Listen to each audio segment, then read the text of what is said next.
Hello everyone and welcome to our discussion of Satoshi Nakamoto. Bitcoin is arguably one of the most significant inventions of the modern era. The technology behind Bitcoin, known as blockchain, is a public register of data that is distributed across thousands of computers connected over the network. Transactions made over the blockchain will constantly be confirmed and secured cryptographically, with each transaction increasing its security. So with such an amazing computer science feat, we know little about its creator. Satoshi Nakamoto is actually a pseudonym used by it or its creators. So it started in 2008 when Satoshi published a paper detailing the digital currency known as Bitcoin. Later in 2009, when he released version 0.1 of the Bitcoin software, he mined the Genesis block, which rewarded him 50 Bitcoin. So at Bitcoin's peak, it was 20,000. So that Genesis block at its peak was worth roughly $1 million. So Satoshi has disclosed very few details about himself personally. On his peer-to-peer foundation profile, he claims to be a 43-year-old man living in Japan. However, based on his writing patterns and near-perfect English in his forum posts, Bitcoin paper, and comments in the Bitcoin code, people speculate that Satoshi is primarily an English speaker. So before I talk about the possible identities of Nakamoto, let's first explain why he wants to remain anonymous. So the main reason is probably to ensure the success of the project. He was attempting to create a decentralized peer-to-peer system, which if people knew the creator, they would follow him instead of his work. So he wanted his work to do the speaking for him.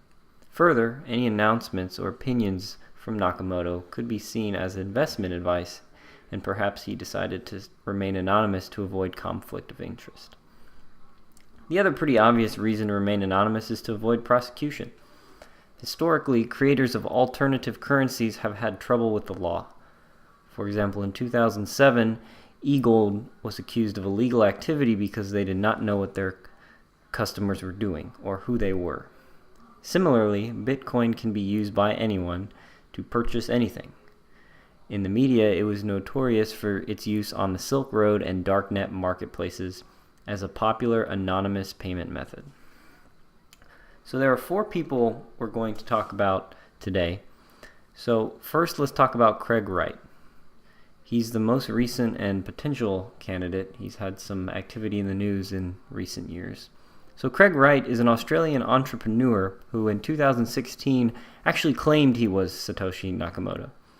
The BBC and The Economist published articles claiming that Wright digitally signed messages using cryptographic keys created during the early days of Bitcoin.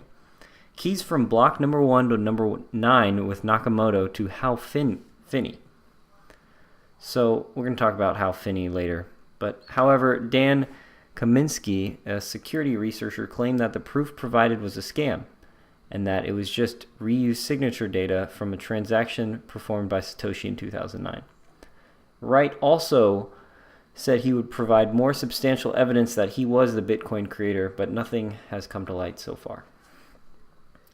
So next is Dorian Nakamoto. He's a Japanese-American man living in California whose birth name is legally Satoshi Nakamoto. So that is literally Satoshi Nakamoto. So you can't say that Dorian Nakamoto is not Satoshi Nakamoto.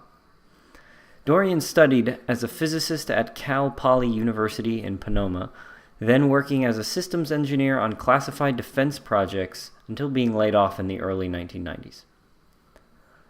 A journalist from Newsweek interviewed Dorian about his association with Bitcoin, which he responded, "I am no longer involved with that and cannot discuss it."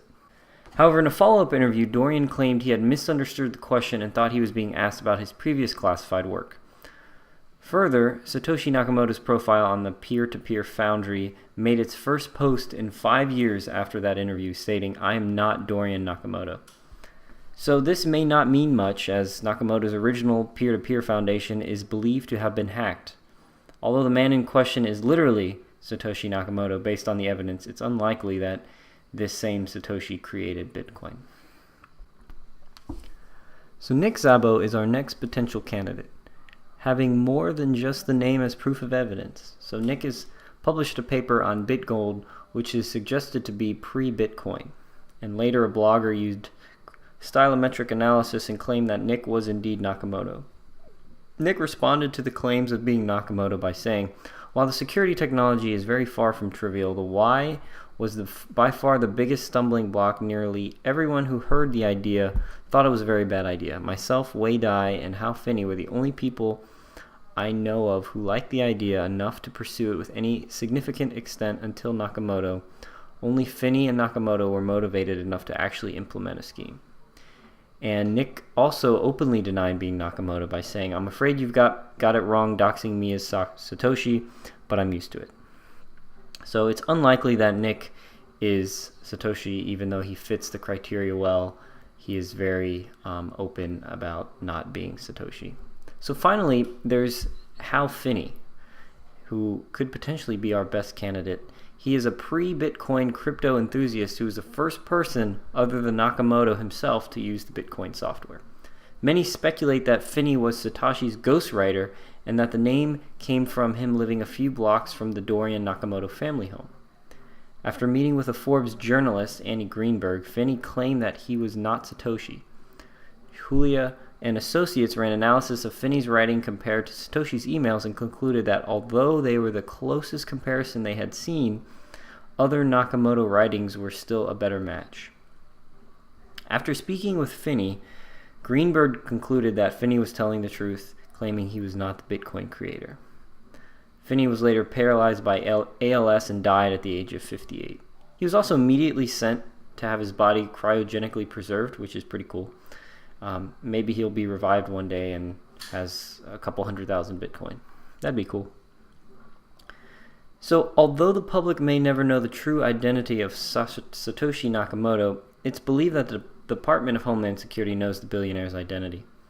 Stylometric analysis is a process that creates a unique fingerprint created by analyzing samples of writing from an individual. Once a fingerprint is created, it can then be compared to trillions of writing samples across the globe. An article on Medium claims that their inside source at the Department of Homeland Security discovered Satoshi's identity using this process in less than a month during the Obama administration. So the administration was worried that Satoshi was an agent of Russia or China and might try to weaponize Bitcoin against the United States in the future. So understanding who is behind its creation can help us understand their motives. So proving that you really can't hide on the internet anymore. So whoever Satoshi Nakamoto really is, he clearly wanted to remain anonymous. He didn't care about taking credit for his miraculous invention. Instead, he let the code talk for itself. So thanks for watching. I hope you enjoy the video. In the next video, I'm going to be talking about whether or not Satoshi Nakamoto deserves a Nobel Prize.